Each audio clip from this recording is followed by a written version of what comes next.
उदयपुर का रुख करेंगे। बड़ी खबर है, संपत्ति विवाद पर विश्वराज सिंह मेवाड़ का बयान सामने आया। अपने परिवार की परंपरागत दर्शन उन्होंने कहा है करना मेरा हक है। जो परंपरा चली आ रही है मैं उसी का निर्वहन करना चाहता हूं। हमारा उद्देश्य सिर्फ धूणी माता के दर्शन करना है। प्रशासन ने आज कार्रवाई का आश्वासन दिया था। प्रशासन अपने अधिकार में लेकर दर्शन करवाए, ऐसा उनकी तरफ से कहा गया। सभी से शांति बनाए रखने की उनकी तरफ से अपील भी की गई है।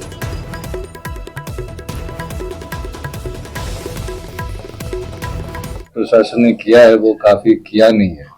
उनकी तरफ से तो एक कमजोरी नजर आई है, क्योंकि कानूनी तरीके से, सामाजिक तरीके से, परंपरा तरीके से आप किसी भी नजरिए से देखें तो ये सिर्फ एक दर्शन की बात थी और मेरा हक भी है वहाँ जाके दर्शन करना। और प्रशासन मेरे हक को कायम नहीं रख पाई और अंत में जैसे आप सब लोग, काफी लोग थे रात को, जैसे हम सब लोग वहाँ इकट्ठा हुए थे दर्शन के लिए और फिर वो अंदर से पथराव भी हुआ। फिर भी प्रशासन ने पथराव के खिलाफ अभी तक, मेरी जानकारी में है कि अभी तक तो उन्होंने कुछ नहीं किया इसके लिए भी। और जहाँ तक अंदर जाने की बात थी दर्शन के लिए, वो ऐसे ही कह रहे थे कि हम गेट कैसे खोलेंगे। तो अभी जो है उन्होंने नोटिस, कल रात को नोटिस दिया है कि सेक्शन 145 के तहत उस प्रॉपर्टी को सीज करने। और कल रात वो कह रहे थे हमारे पास एडिक्वेट फोर्स नहीं है कि हम अंदर जाए और सीज करें। उदयपुर की पूर्व राजघराने में चल रहे विवाद ने सोमवार को हिंसक रूप ले लिया। उदयपुर के सिटी पैलेस और परिवार के अन्य सदस्यों और समर्थकों के बीच जमकर पत्थरबाजी हुई, जिसमें पुलिसकर्मी समेत कई लोग घायल हैं। महाराणा प्रताप के वंशजों में ऐसा झगड़ा पहली बार देखा गया। महाराणा प्रताप के वंशजों में फिर विवाद। सिटी पैलेस के बाहर प्रदर्शन और पथराव। धूणी दर्शन करना चाहते थे विश्वराज सिंह।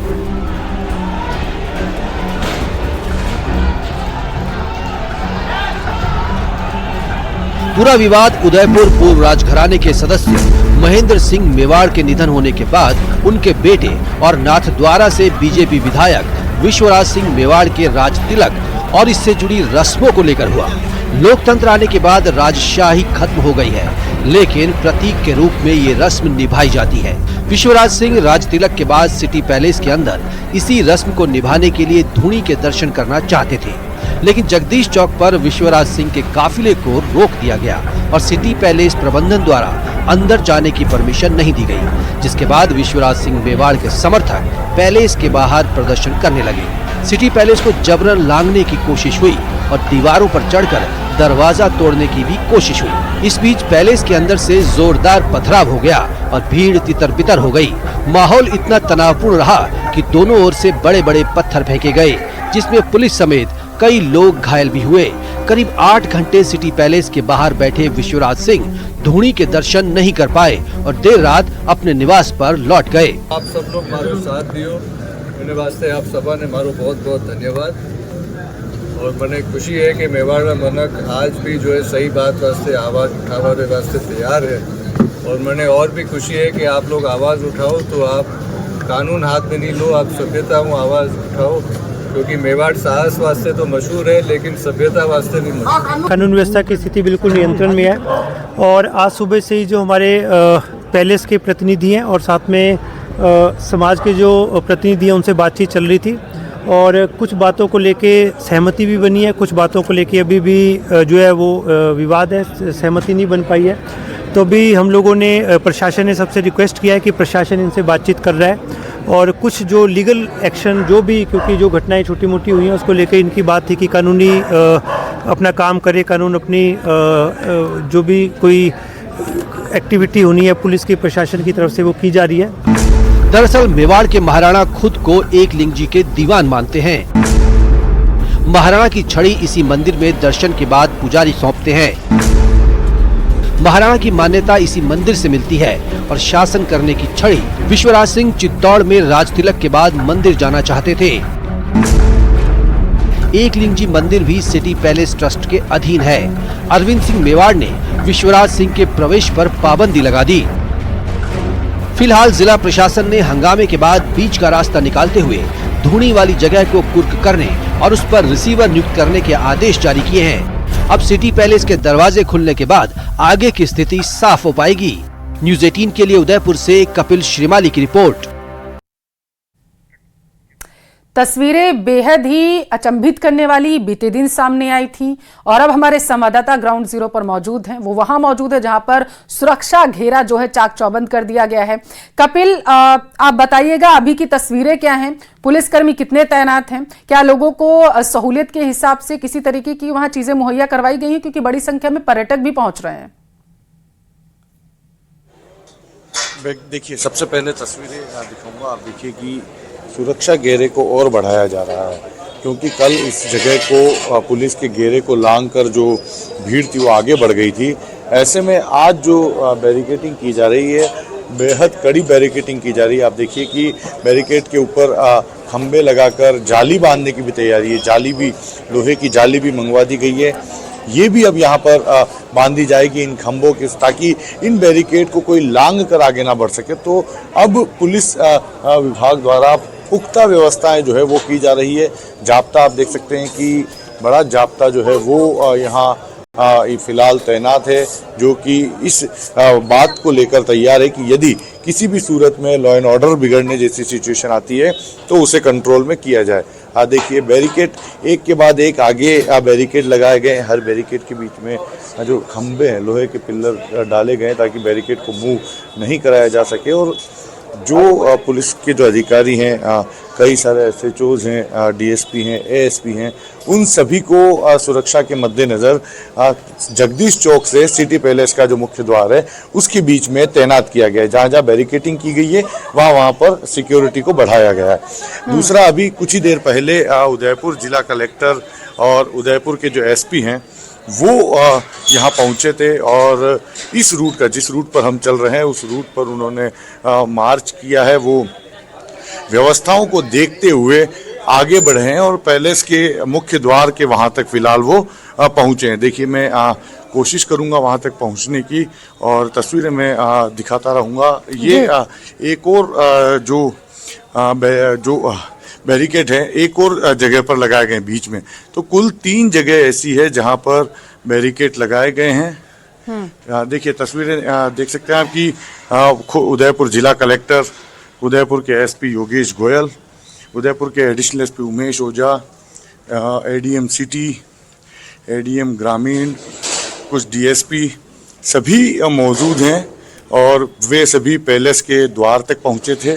पैलेस के द्वार पर जाने के बाद में वहां की सुरक्षा व्यवस्था को उन्होंने देखा है और उस सुरक्षा व्यवस्था को देखने के बाद वे फिर जगदीश चौक के गेट की ओर आगे बढ़ते हुए हम उन्हें देख पा रहे हैं। वो जगदीश चौक गेट की ओर आगे बढ़ रहे हैं। शांति की लगातार अपील की जा रही है। जिला कलेक्टर हमारे साथ में। कलेक्टर साहब, किस तरह की अपील कर रहे हैं? पूरी शांति बनी हुई है, पुलिस की सारी व्यवस्थाएं हैं और किसी प्रकार का भी कोई भी जानकारी नहीं है। अभी आप देखोगे कि सामान्य शहर चल रहा है और मैं अपील करता हूं कि किसी अफवाह पे ध्यान नहीं दें।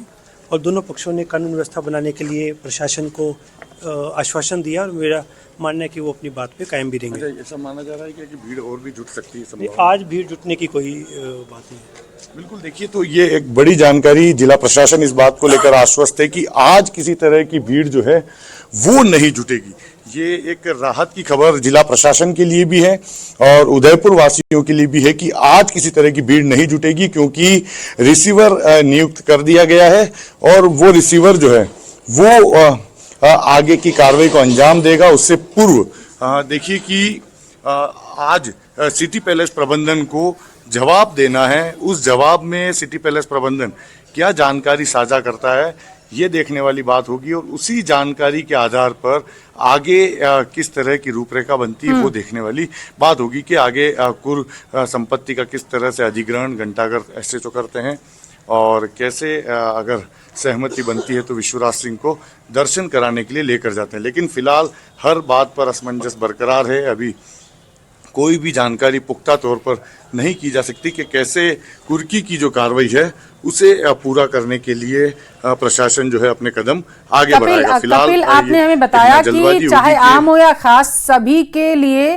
फिलहाल के लिए सिटी पैलेस में एंट्री बंद कर दी गई है। कोई सिटी पैलेस नहीं जा सकता है, चाहे वो पर्यटक हो चाहे या फिर कोई अन्य व्यक्ति हो।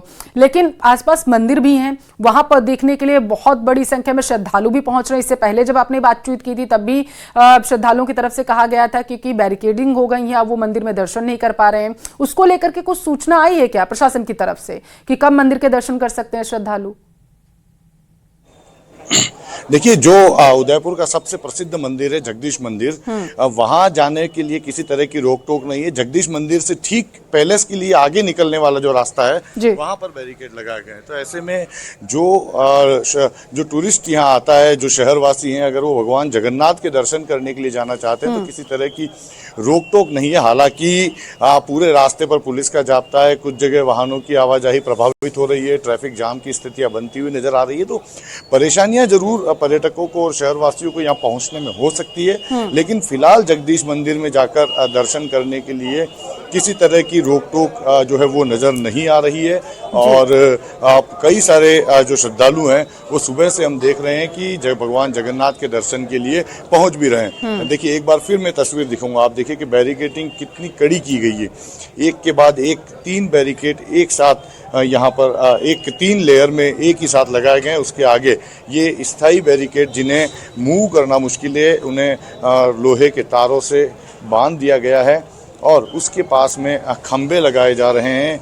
इन खंबों पर लोहे का जो ये जाल है इसको लगाकर इस पूरे रास्ते को ब्लॉक कर दिया जाएगा, क्योंकि ये माना जा रहा है कि भले ही फिलहाल आज किसी तरह का मूवमेंट भीड़ का ना हो, क्योंकि अभी ये इंतज़ार किया जाएगा कि जो पैलेस प्रबंधन जवाब देता है उसमें क्या जवाब देता है। विश्वराज सिंह ने भी हाल ही में जो बयान दिया उसमें ये स्पष्ट किया कि वो किसी भी तरह से कानून व्यवस्था को बिगाड़ने के लिए सहमत नहीं है। वे शांतिपूर्वक तरीके से काम करना चाहते हैं और उसी के चलते वे जो है जब जिला प्रशासन जो है वो जो कदम बढ़ाएगा उसके आधार पर अपने प्रयास जो है वो आगे बढ़ाएंगे। फिलहाल एकलिंग जी मंदिर जाने की जहाँ तक बात है तो विश्वराज सिंह मेवाड़ कल एकलिंग जी मंदिर दर्शन करने के लिए जाएंगे। ऐसा उन्होंने कुछ देर पहले प्रेस कॉन्फ्रेंस करके इस बात को स्पष्ट किया था कि एकलिंग जी मंदिर दर्शन करना और धूनी के दर्शन करना दोनों अलग अलग परंपरा है। तो ऐसे में धूनी दर्शन को लेकर भले ही विवाद गहराता रहे, लेकिन कल वे एकलिंग जी मंदिर दर्शन करने जाएंगे। ऐसे में अब देखना होगा कि किस हुजूम के साथ लेकिन में वो कपिल, विवाद तो दोनों चीजों को लेकर के महाराणा प्रताप के वंशजों में देखने को मिल रहा है। यही दोनों चीजें जिनको लेकर के लगातार खटपट की खबरें सामने आई हैं इस परिवार से। तो ऐसे में अगर विश्वराज सिंह जाएंगे दर्शन करने के लिए एकलिंग जी के, तो उस दौरान क्या गाइडलाइंस जारी की गई हैं? क्या ट्रस्ट की तरफ से कुछ कहा गया, प्रबंधन की तरफ से सिटी पैलेस के? फिलहाल किसी तरह की जानकारियां नहीं दी गई है, लेकिन जो आम सूचना 1 दिन पहले 2 दिन पहले जारी की गई थी उसमें ये स्पष्ट था कि एकलिंग जी मंदिर में भी किसी हुजूम को, रैली के रूप में आए लोगों को, अनाधिकृत व्यक्तियों को प्रवेश नहीं दिया जाएगा। तो ये भी देखना होगा कि जब कल विश्वराज सिंह मेवाड़ एकलिंग जी मंदिर जाते हैं तो क्या उन्हें दर्शन करने में किसी तरह की परेशानी होती है। हालांकि एकलिंग जी मंदिर जो है वो मेवाड़ संभाग का बेहद महत्वपूर्ण और सबसे बड़ा आस्था का केंद्र है। ऐसे में यदि बिना हुजूम के यदि श्रद्धालु के रूप में या फिर दर्शन करने के मकसद से कोई वहां पर जाता है तो उन्हें रोकना शायद संभव नहीं होगा और सिक्योरिटी भी शायद उन्हें नहीं रोकना चाहेगी। लेकिन स्थिति क्या बनती है, क्योंकि कल जिस तरह की स्थितियां बिगड़ी उसके बाद में फिलहाल कोई भी अनुमान लगाना मुश्किल है कि कल किस तरह की व्यवस्थाएं होगी, किस तरह से जानकारी और दीजिएगा ताकि दर्शक बेहतर तरीके से समझ सके। जिन 2 आम सूचनाओं का आप जिक्र कर रहे हैं कि उनमें गाइडलाइंस जारी की गई थी एकलिंग जी के दर्शन को लेकर के, तो उनमें यह कहा गया था कि किसी तरीके की रैली, सभा वहां पर जाते वक्त नहीं हो सकती और बड़ी संख्या में अगर लेकर के जाना चाहे अपने समर्थकों को तो नहीं जा सकते हैं, ये चीज कही गई थी। क्या ये इसमें कहीं पर भी मेंशन आपको नजर आया उस आम सूचना में कि अगर विश्वराज सिंह चाहें तो कुछ लोगों के साथ, जो मुख्य लोग होंगे उनके साथ वो जा सकते हैं दर्शन करने? देखिए, इस तरह की जानकारी जो हमें जानकारी है उस स्पष्ट तौर पर तो नहीं लिखी गई है, लेकिन जैसा कि कल भी देखने को मिला, कल जो विश्वराज सिंह मेवाड़ और उनके जो समर्थक थे उनमें बताया गया कि वो लगभग 10 गाड़ियों को अंदर ले जाने के लिए अड़ गए कि हम सभी राव उमरावों के साथ में पैलेस के अंदर जाएंगे और धुनी के दर्शन करेंगे। हालांकि जो वार्ता थी वो जिला प्रशासन और विश्वराज सिंह के बीच में व्यक्तिगत तौर पर चल रही थी, इसलिए पुख्ता जानकारियां निकलकर तो सामने नहीं आई, लेकिन बाद में ये जानकारी आई कि सिटी पैलेस प्रबंधन अंत में एक व्यक्ति के प्रवेश को लेकर भी अड़ गया कि वो एक भी व्यक्ति को प्रवेश नहीं देंगे, क्योंकि ये उनकी निजी और शायद यही से सारा विवाद जो है वो उत्पन्न हुआ और उसके बाद हमने वो तस्वीरें देखी जो उपद्रव में तब्दील होती नजर आई। कपिल, बेहद महत्वपूर्ण जानकारी आप दे रहे हैं, नजर बनाए रखिएगा, आगे आपसे अपडेट लेंगे। फिलहाल के लिए शुक्रिया तमाम तस्वीरें दिखाने के लिए।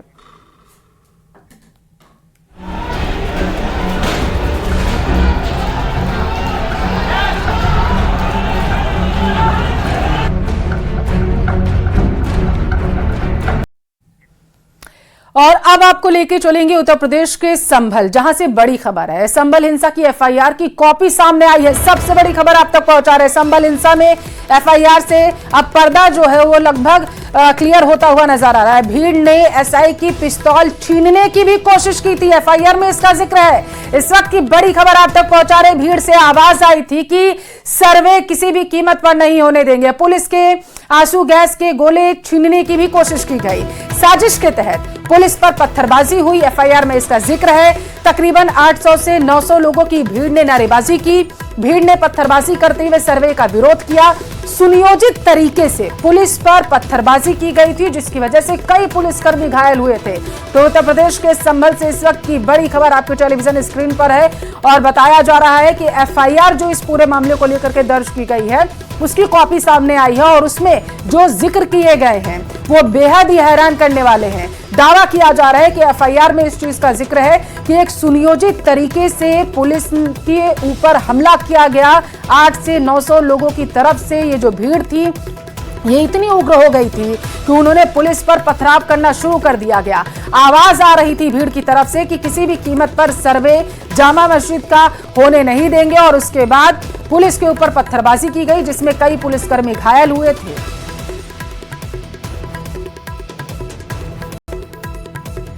और संभल हिंसा की मजिस्ट्रियल जांच के आदेश दिए गए हैं। संभल के डीएम ने जांच के लिए 7 सदस्यीय टीम का गठन किया। 7 सदस्यीय टीम 7 दिन में हिंसा की जांच रिपोर्ट प्रशासन को सौंपेगी। संभल हिंसा में अब तक 2500 अज्ञात लोगों के खिलाफ एफआईआर दर्ज की गई, जिसमें संभल सांसद जियाउर रहमान और स्थानीय विधायक के बेटे सुहेल इकबाल का भी नाम शामिल है। इनके द्वारा यह कहना कि पुलिस ने गाड़ी स्वयं जलाई, जबकि आपको दिन में ही हमने ड्रोन के फुटेज और विभिन्न फुटेज दे दिए गए हैं, जिसमें दंगाइयों की भीड़ है वो करीबन 6 से 7 वाहनों को इन्होंने जलाया है। इन सभी लोगों से प्रॉपर तरीके से जितना भी पैसा इन्होंने पब्लिक प्रॉपर्टी, चाहे तार जलाए हो चाहे गाड़ियां जलाई हो, सबके सब पाई वसूला जाएगा। दंगाइयों की ओर से फायरिंग हो रही थी, ये उन्होंने स्वयं बोला और स्वयं ही बोल रहे हैं कि पुलिस भी फायरिंग कर रही थी। कभी बोल रहे हैं कि पुलिस अपने असले से फायरिंग कर रही थी, कभी बोल रहे हैं कि तमंचे से फायरिंग कर रही थी। इसका अर्थ ये है कि ये जब भ्रम फैला रहे थे, क्योंकि जो भ्रामक व्यक्ति होता है, जो सच नहीं बोल रहा होता है, उस व्यक्ति के पास कोई चीज एक तरह से क्या मैं बोलूं, क्या नहीं बोलूं, क्या सही है, क्या गलत है, तो बीच में सही गलत चीजें निकलती रहती है। तो इन्होंने स्वयं बता दिया कि जो दंगाई थे वहां से फायरिंग हो रही थी। झांसी से बड़ी खबर है, मऊरानीपुर में बाबा बागेश्वर पर हमला किया गया। यात्रा के दौरान धीरेन्द्र कृष्ण शास्त्री पर मोबाइल फेंका गया। यात्रा में फूलों के साथ बताया जा रहा है कि उन पर मोबाइल फेंका गया। धीरेन्द्र शास्त्री के चेहरे पर आकर के वो मोबाइल लगा है। तो इस वक्त की बड़ी खबर आपके टेलीविजन स्क्रीन पर, आपकी जानकारी के लिए आपको बताते चलें कि धीरेन्द्र कृष्ण शास्त्री यात्रा निकाल रहे हैं और इस दौरान दावा किया जा रहा है कि उन पर जो है हमला किया गया, हमला करने की कोशिश की गई। धीरेन्द्र शास्त्री के चेहरे पर फूलों के साथ किसी ने एक मोबाइल फेंका जो सीधे उनके चेहरे पर आकर के लगा है। मऊरानीपुर में बाबा बागेश्वर पर हमला किया गया। इस वक्त की बड़ी खबर झांसी से आपके टेलीविजन स्क्रीन पर है, जहां पर उस वक्त जो है बाबा के समर्थकों में हड़कंप मच गया। बताया जा रहा है जब मऊरानीपुर में बाबा बागेश्वर पर हमला किया गया। दावा किया जा रहा है कि किसी व्यक्ति ने बाबा बागेश्वर पर फूल फेंके थे और उसी में मोबाइल था।